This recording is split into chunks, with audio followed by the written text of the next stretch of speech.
Hello, everyone. Welcome to the Cyber Threat Alliance webinar, Give to Gain, Investing in Women to Strengthen Cyber Resilience.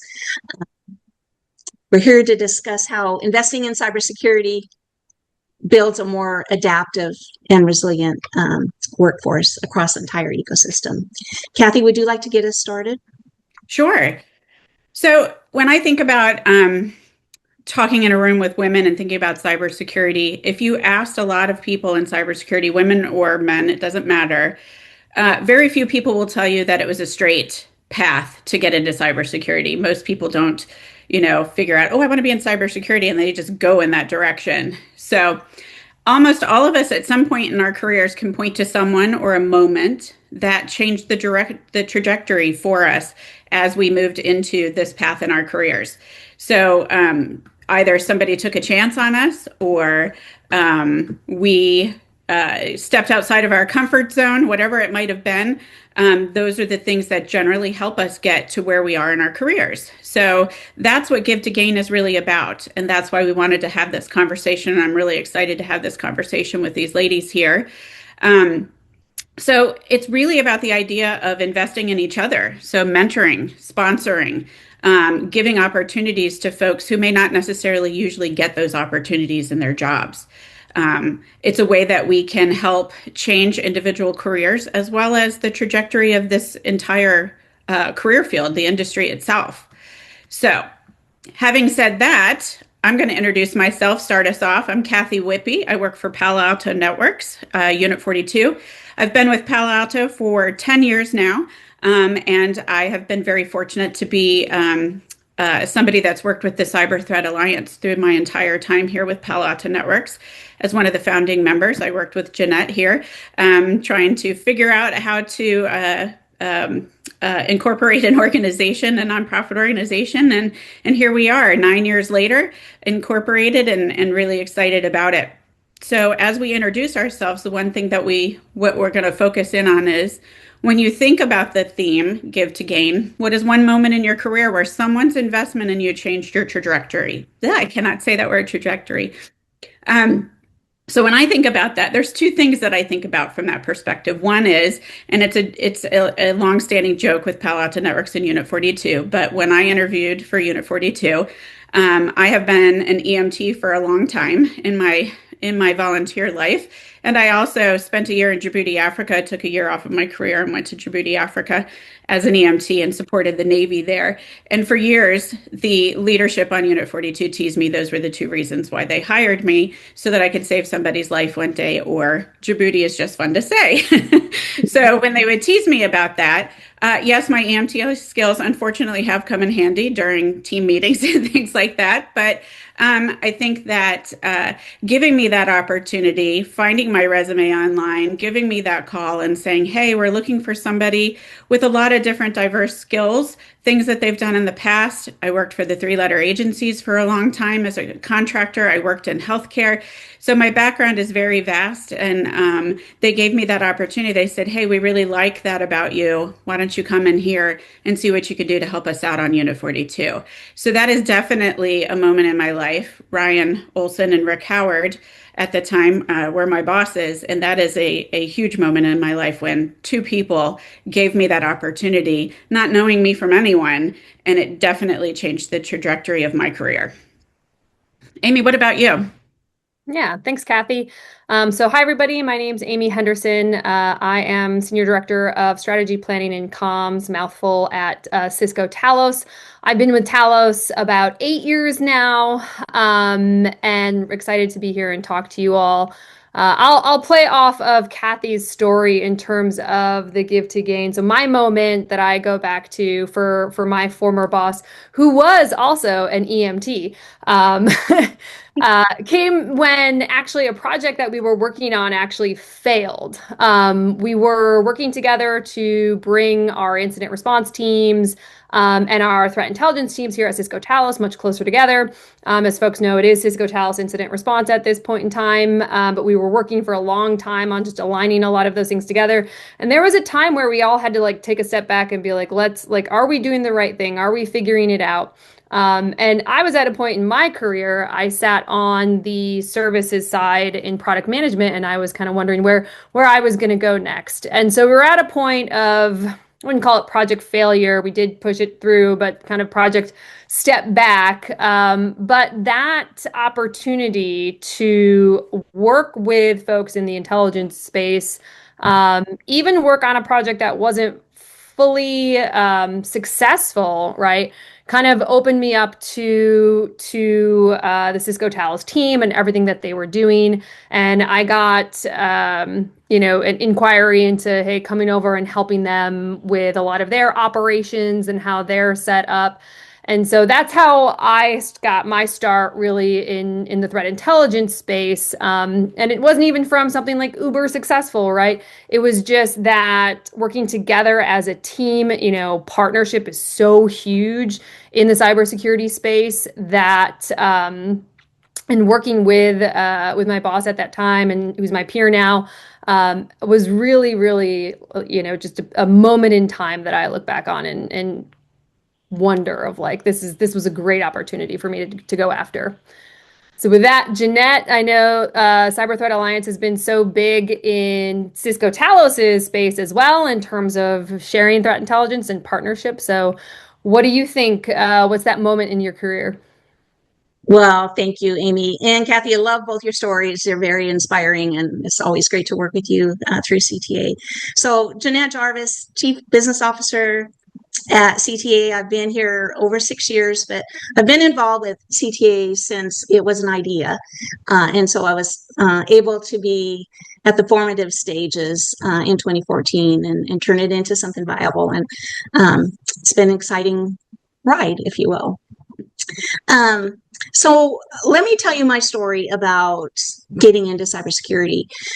Years ago, I was really fortunate that people saw more in me than I initially even saw in myself. I was working in a large aerospace company. You may have heard of Boeing. And I was working as a sysadmin on PDP 1170s. Now, yes, that was a very long time ago, and I am old. But there were two brothers, Mike and Sandy, who were working in a small, high-profile, specialized technical group. And they chose me to join their team. Now, it was a true stretch opportunity by all means, one I might never have pursued on my own.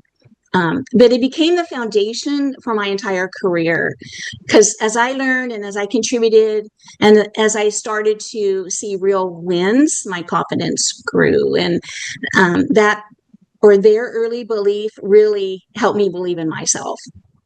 From there, I was able to transition to cybersecurity. In fact, that story is kind of interesting. One day I was cruising through the Boeing News. It was a paper newspaper back then. It's all, of course, online now. And I saw this job for cybersecurity. It was a job to work on protecting the company from malware and implementing firewall. It was I own the platforms for malware and firewall and encryption technologies. And I thought, well, this sounds very interesting.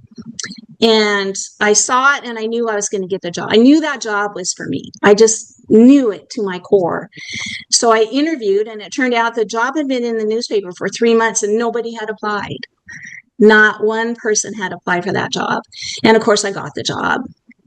And my confidence continued to build. I started working with malware. At the time, it was really just starting. Network worms and email worms were beginning, and it was all groundbreaking. We had to all get into rooms and figure out. We needed different opinions to figure out how to get through this and how to react. And senior leaders listened to me. I wasn't afraid to speak up and provide my perspective during these incidents, and then I was given more stretch opportunities and more. And I really worked hard to shine, and I think those moments really showed me that my voice mattered, and I felt genuinely valued. And from there, I went on to various other roles at various other companies, and ended up with CTA. So awesome. So all three of us, we're women, and we're here to talk about, International Women's Day. But we all have very different backgrounds, very different ways that we got into where we are today. And that's awesome. That's one of the things that I see a lot. So let's talk a little bit about the current reality. So there's some data that we looked at as we were researching what did we want to talk about today. And one of the things that came out of the data search was that still there's a disproportionate number of women in tech and cybersecurity industries. And what we're also seeing, which is unfortunate, that there's a higher probability of layoffs. When layoffs occur at some of these larger companies, women are more likely to be, or they're laid off in more numbers, but that's more noticeable because there are less numbers to begin with. So that means that representation, we're losing that representation in this industry because of these types of things. Leadership erosion, percentage of women in tech leadership continues to drop. In 2022, it was 32%. It's now down to less than 28%. So there's a number of things that are going on. And I wanted to hit a little bit about what are the types of things that you're seeing where you are in Cisco, as well as in the nonprofit community. What are you seeing when it comes to those types of statistics? Is this something that you're seeing yourselves? Yeah, Kathi, I'll take that one first stab at it. I will say, I feel like COVID certainly did not help any of us in a certain way. A lot of women left the workforce because it was just really difficult. Like I actually, as a new mom during COVID, also had a COVID baby. Like you had to have all your kids at home virtually set up. And, when you have kids and you can't just like set them up on a computer and be like, here, spend your day at school. That didn't work for a lot of people. And a lot of families had to make hard choices. And I saw that happening, across the board. And, historically, right, it is the woman who takes over those family roles right now. And so if you don't have a strong kind of backing on that, or maybe your partner is the main breadwinner, like that's the decision that a lot of families made. In Cisco in particular, I know I'm very thankful for the flexible structure and the flexible work environment that we have. It's allowed me to continue in my career, but not just continue, but grow.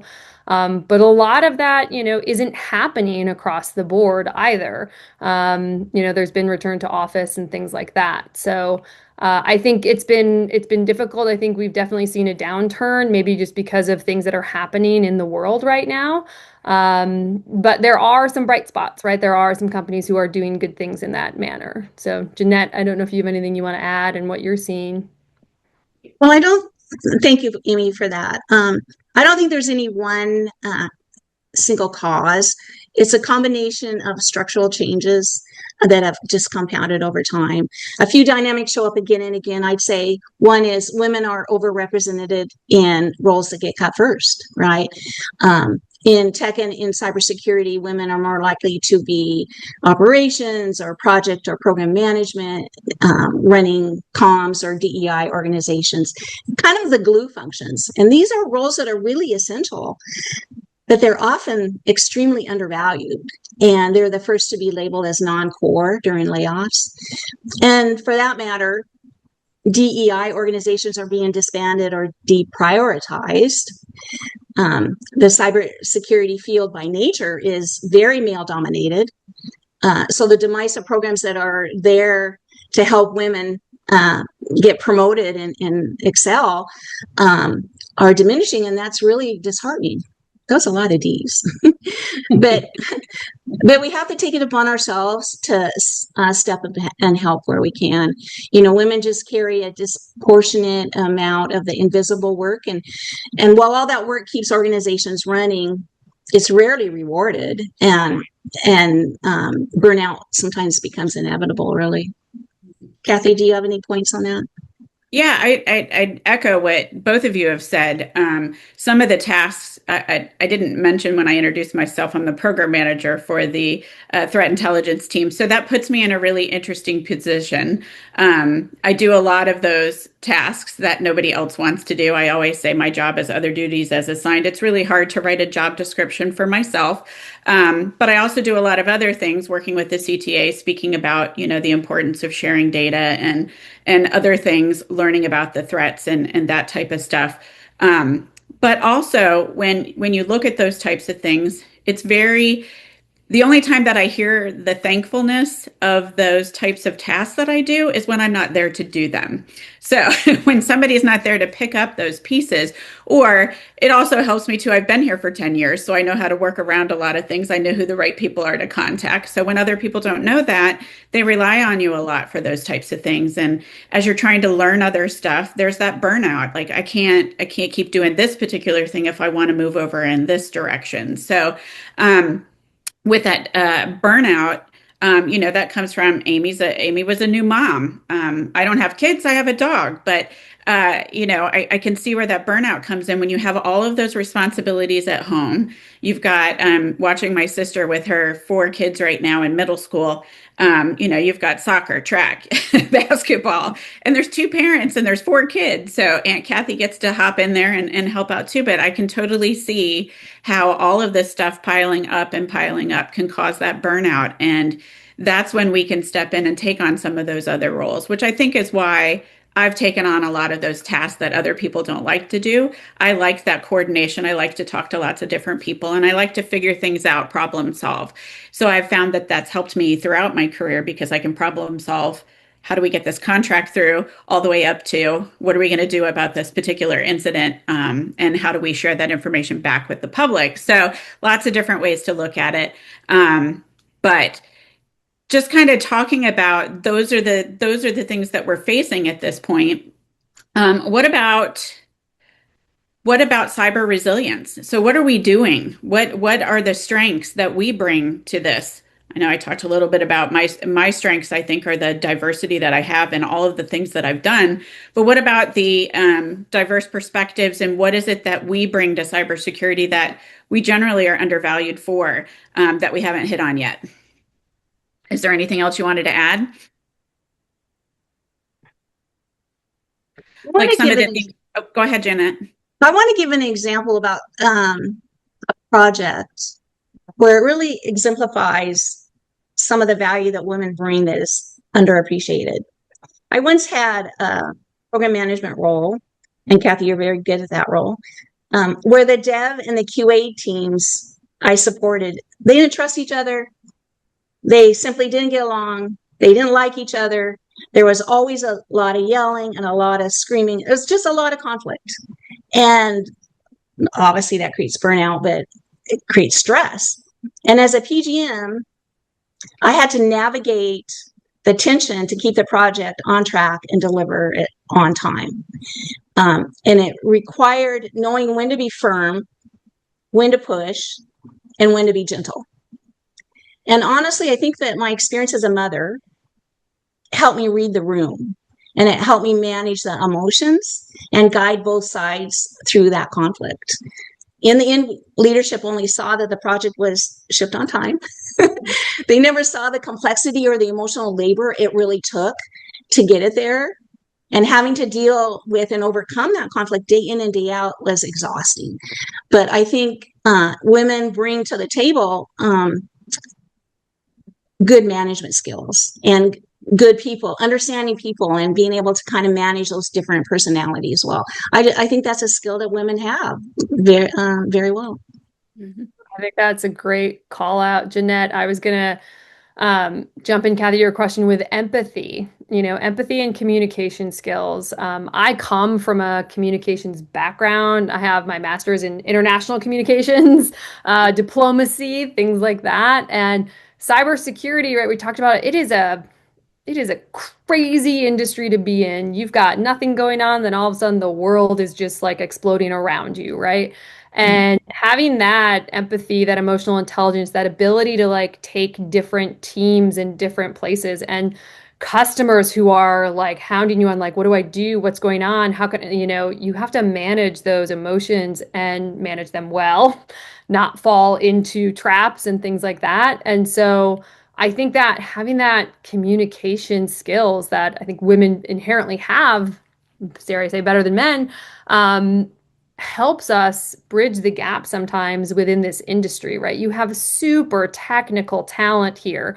I work with folks that are like reversing malware to discovering vulnerabilities in hardware to, half the things I don't understand what they're doing, but I'm able to sit in the middle and communicate to others around why those things matter. And that is a huge skill to get everybody else to care about these things. Kathi, what about you? So and that takes me back to my EMT training.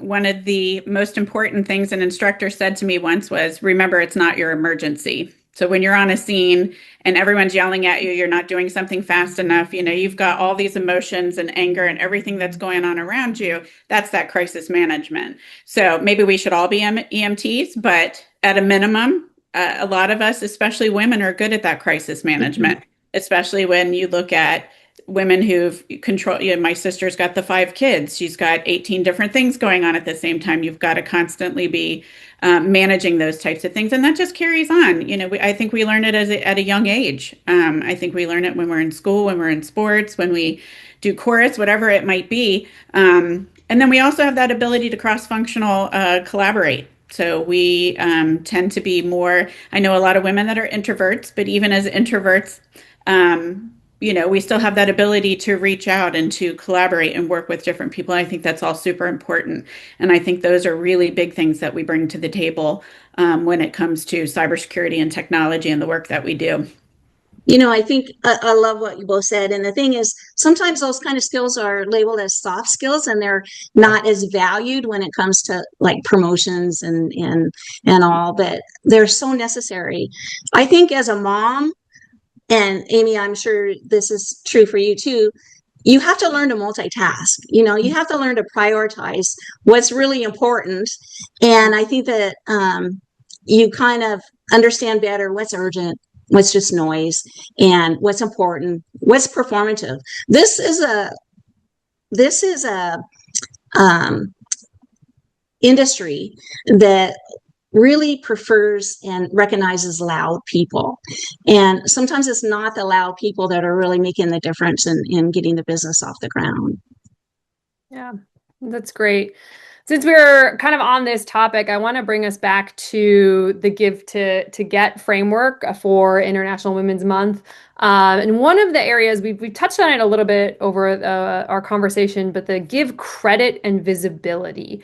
We talked about, Jeannette, you mentioned the invisible labor that happens. Kathi, your and everything else on your job description, right? So documentation, coordination, this emotional support. How can we have you seen folks ensure that, the work, this invisible labor does get recognized, this soft skills get rewarded? Do either of you guys have examples of that? I think one of the things that we do here at Palo Alto Networks, which I really like, it's a little thing, but we have a program we call Bonusly.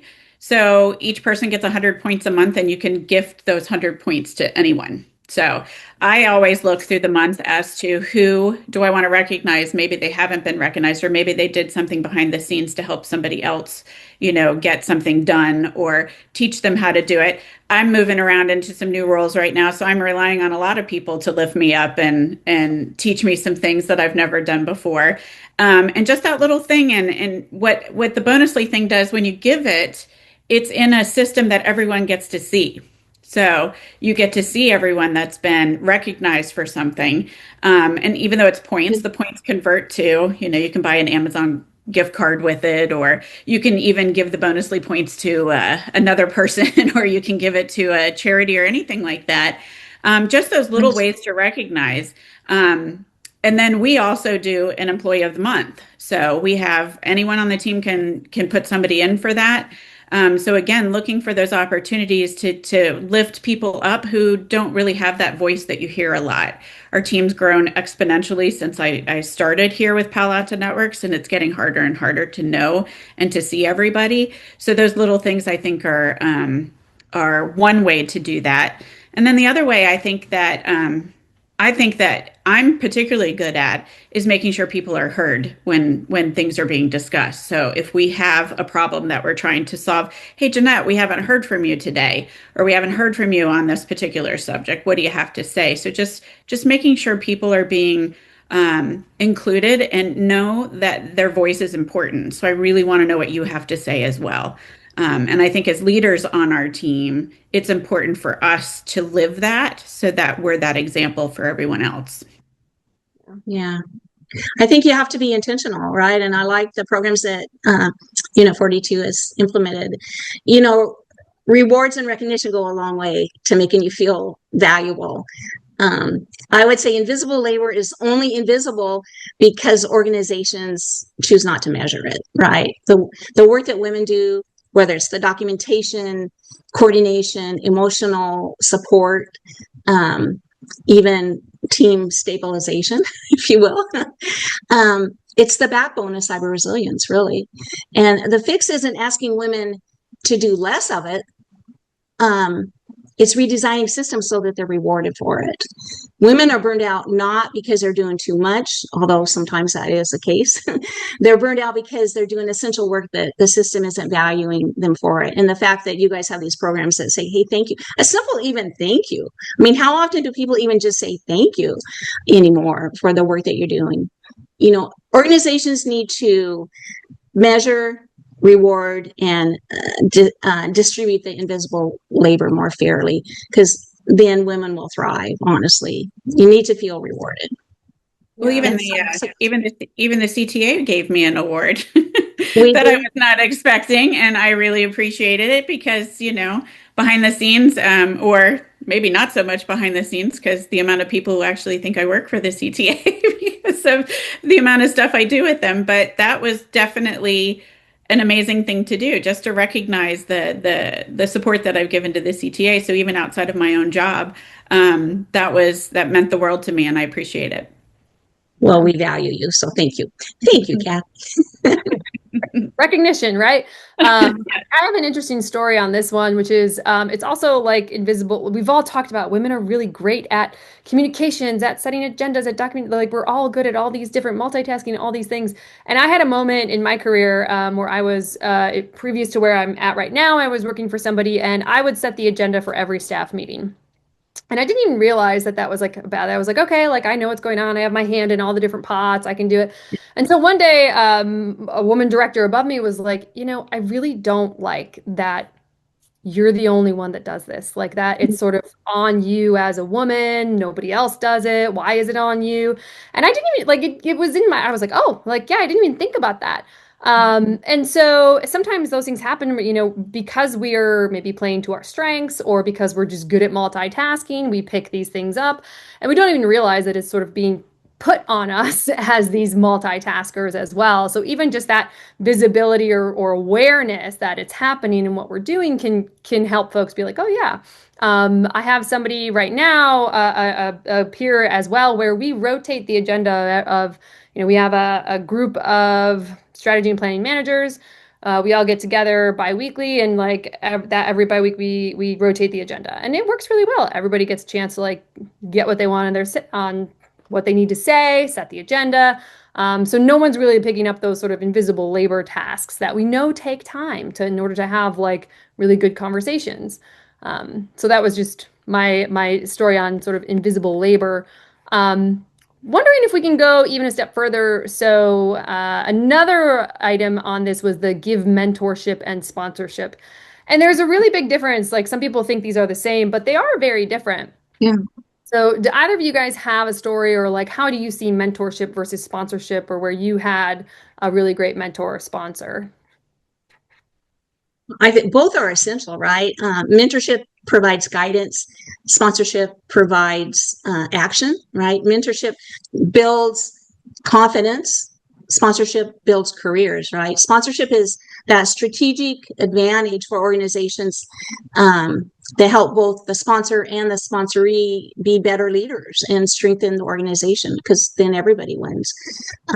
Sponsors help make women more visible. A sponsor doesn't have to be a woman either. For a woman, men are fantastic sponsors, and actually there should be more.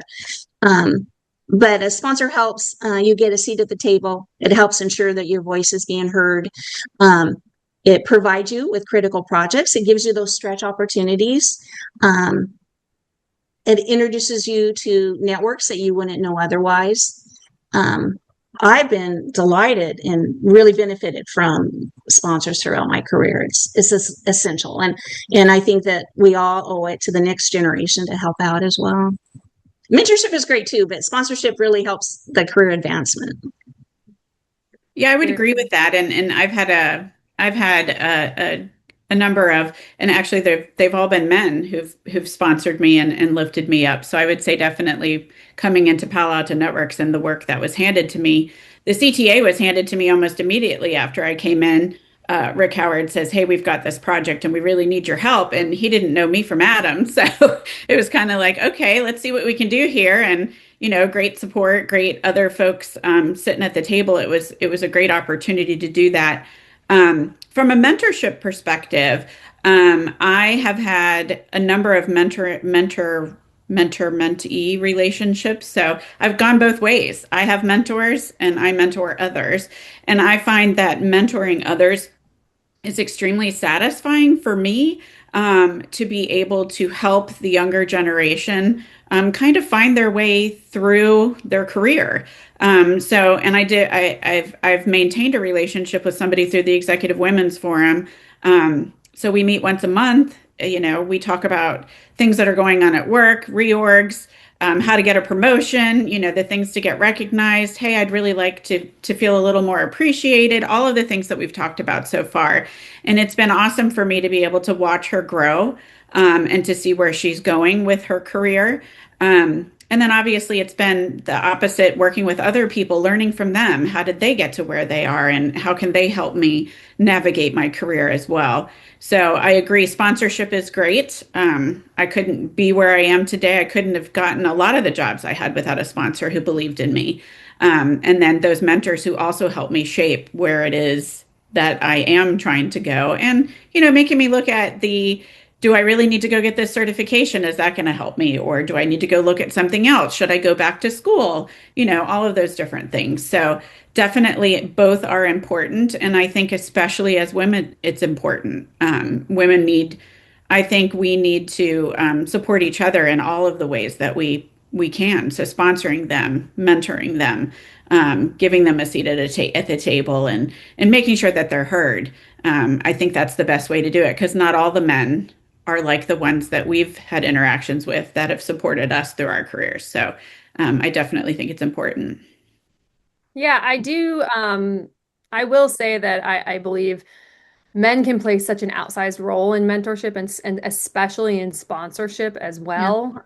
In most of my career, especially here at Cisco, it has really been my managers who have mostly been men, lifting me up in my career and pushing me through for promotions and being that voice to get me at the table.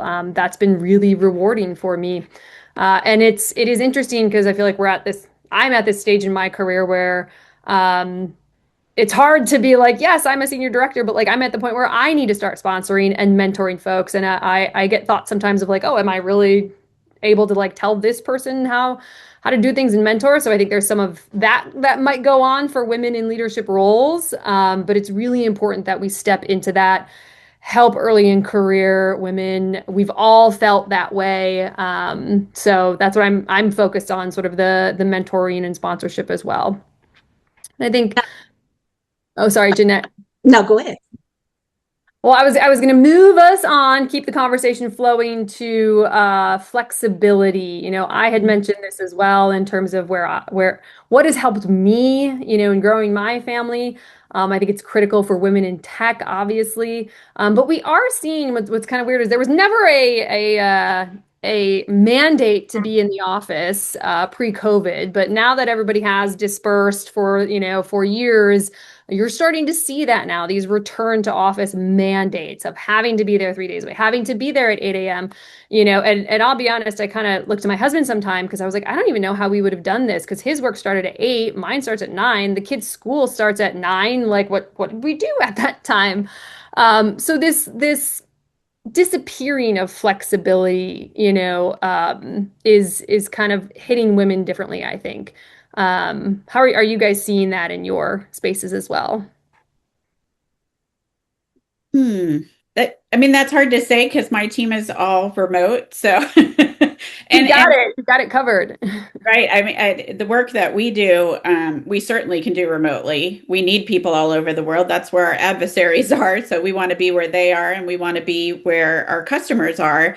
And before COVID, you know, other people, engineers and salespeople and folks like that, they were hired into our headquarters or one of our other offices. So they already were hired into an office. So when it was go back to work time, they were already there anyway for the most part. There were a number of people that weren't quite as happy. Maybe they moved themselves somewhere else, seeing that opportunity not to have to live in the Bay Area. But I can see where it has caused some problems for folks because you kind of get, if you hadn't had that opportunity to work remotely and then you did and then it's taken away from you again, I can see where that can cause some problems. But fortunately for me, it hasn't had a big effect on me and the group that I spend most of my time with.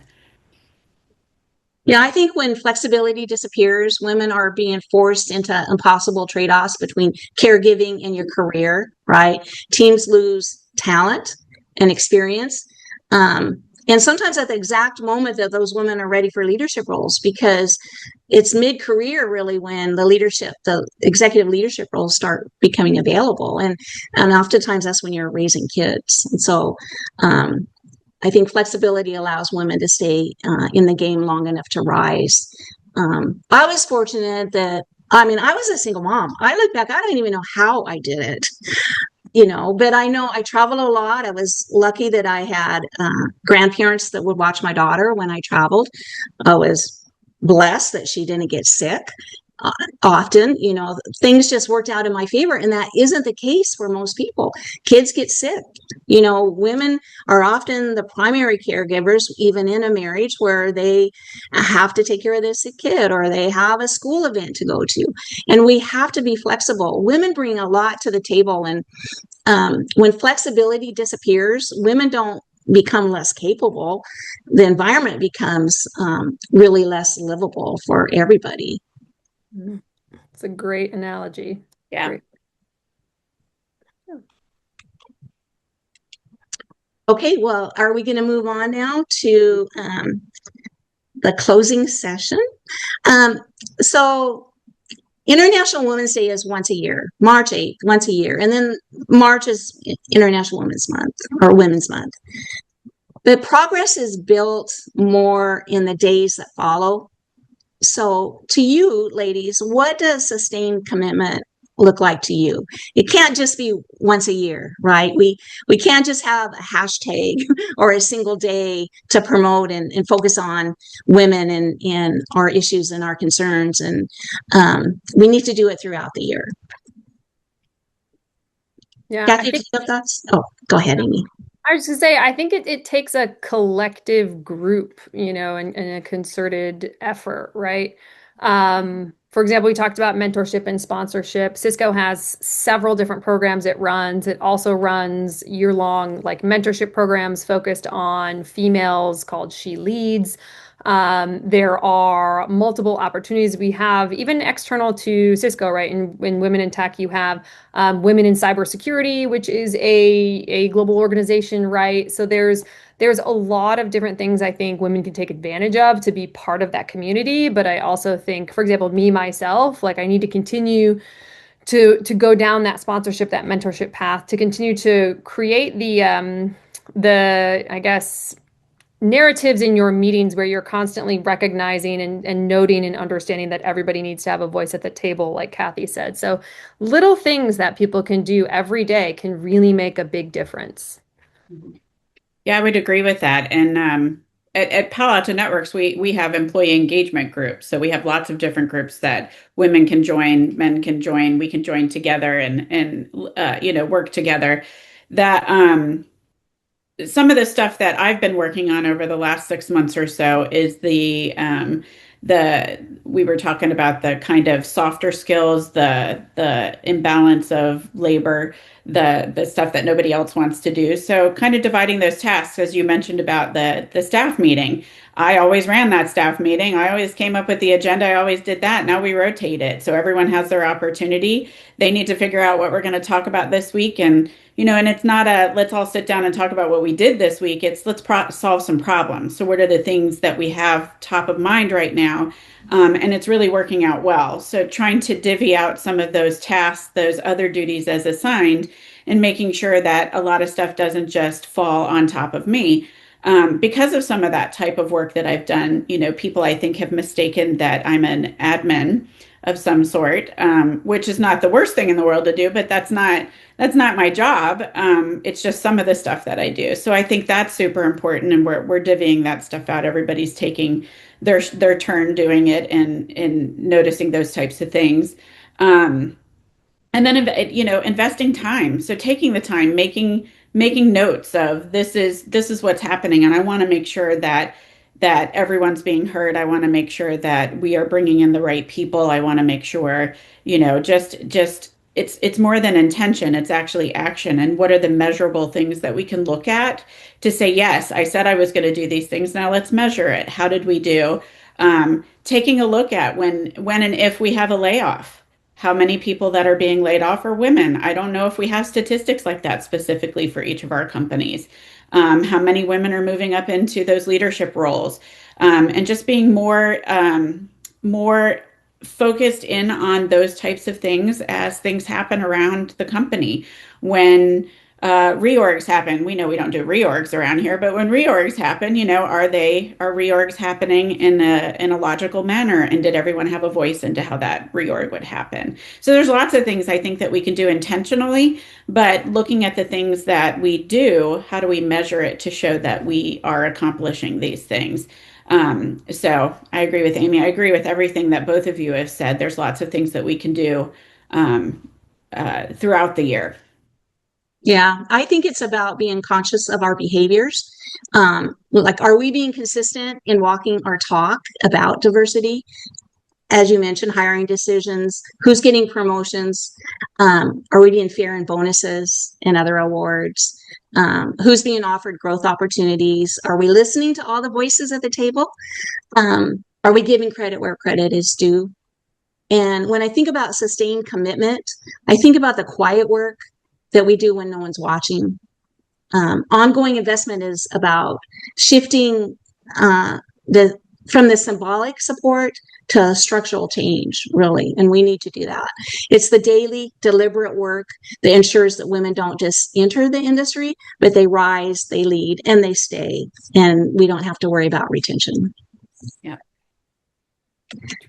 Well, I think we're past time. So I'm going to have to wrap up, and I hate to. It's just lovely talking with you ladies, and you've brought us some very, very valuable points. And your value to CTA is essential, and I just love the support that you've given us. Is there any last words that you would like to provide before we close up? Amy, I'll start with you. Yeah, I think, there's a lot of strength in diverse teams in the cybersecurity industry. Kathi, Jeannette, and I, when we're sitting in the CTA meetings, it is a diverse community. I think the CTA and the companies that we work with have done a really great job in bringing multiple voices to the table. And that means our collective response is just that much better. And it's great to be a part of that CTA community where that is sort of valued, and it really holds up to the purpose of CTA, right? In terms of partnership, driving collective defense. So, I'm really happy to be a part of this webinar, and this group really embodies a lot of what we're trying to build in the industry. And speaking of the CTA, Michael is one of those that really he walks the talk for sure.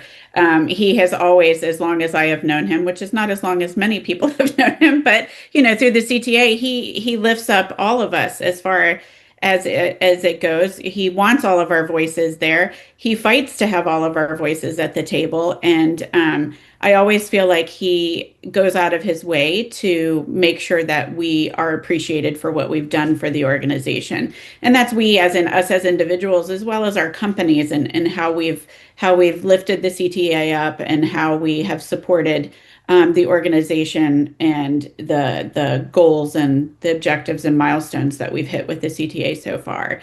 So a lot of that goes back to the the CTA is an organization that really can be an example for how bringing that diverse, we have companies in the CTA all over the world and companies that have different types of data, and that makes all of us better, that makes all of us smarter, and that makes all of us better prepared to support our customers. But it's also making us better prepared to be stronger in our careers, to then turn that back to the the mentorship and the sponsorship for other folks.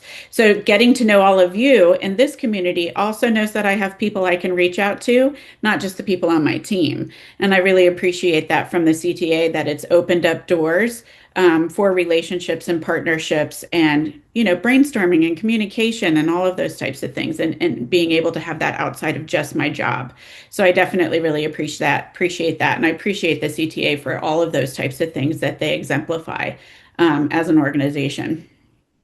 Well, thank you. I mean, I couldn't be luckier than to work with Michael, right? How privileged am I to have this opportunity?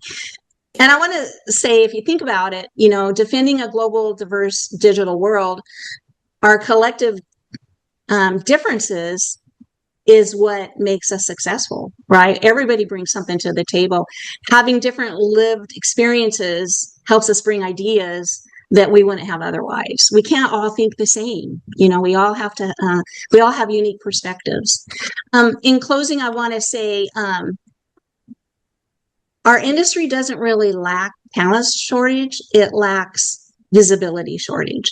And I think it's up to each one of us to do what we can to promote and support women and other diverse folks.